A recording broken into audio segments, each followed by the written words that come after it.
Alors, je m'appelle Xavier Duringer, voilà, j'ai 47 ans et là on est au Festival de Cannes.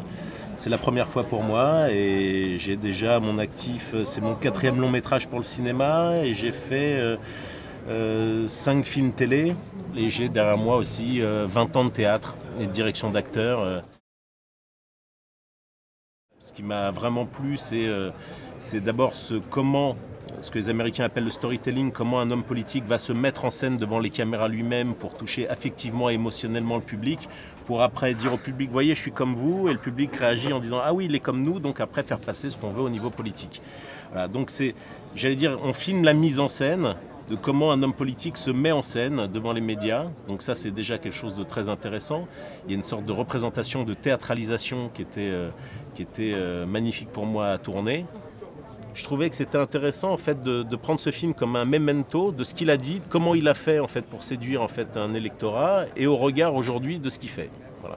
Donc la violence pour moi, parfois la plus grande dans ce film, c'est pas sur des petites phrases comme on a vu, je vais le niquer ce grand con, des choses comme ça, mais plutôt sur à certains moments des accès terribles de vérité, des discours absolument sublimes sur l'humanisme, sur Blum, sur Jaurès et tout ça, au regard de ce qu'il fait, ou sur la nationalité, au regard de ce qu'il fait maintenant avec les Roms. Donc il y a cette espèce de double contradiction, et puis cette schizophrénie incroyable qui existe en fait entre Nicolas Sarkozy et Denis Podalides. Donc il y a vraiment un jeu qui est très intéressant, où parfois on a de l'empathie pour l'homme, et on aime l'homme et puis on déteste ce qu'il dit, puis parfois on aime ce qu'il dit et on déteste l'homme. Donc voilà, on est pris en fait, bouleversé en fait dans des émotions complètement contradictoires. Voilà. Un film politique, la première peur, c'est d'être toujours autour d'un bureau, d'être dans des choses un peu statiques et de se dire que ce film-là, avant tout, il faut créer du mouvement. Il ne faut jamais qu'il y ait 2 scènes de suite qui se suivent avec des gens à l'arrêt en train de se parler, parce que sinon, à un moment, c'est indigeste et pénible. Donc, et en plus, Nicolas Sarkozy est quelqu'un qui bouge beaucoup. Donc, comment arriver à rendre compte en fait, de cette rythmique, de ce mouvement, de la vie, et de jamais avoir 2 scènes qui suivent en fait, de la même facture. Donc déjà, choisir une image très contrastée, très brillante. On tourne dans des palais.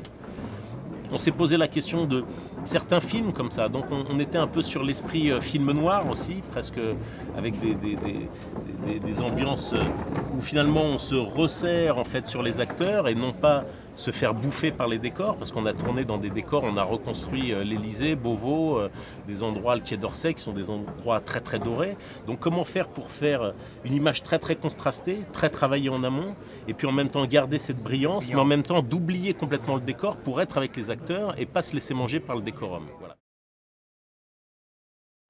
Donc on a fait beaucoup de choses ensemble.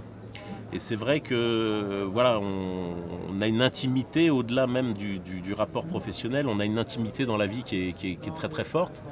Et il m'avait dit, si jamais tu fais ce film politique, moi j'aimerais être chef-op dessus, j'aimerais travailler dessus, parce que Gilles c'est quelqu'un qui est autant impliqué dans son métier qu'en dehors du plateau.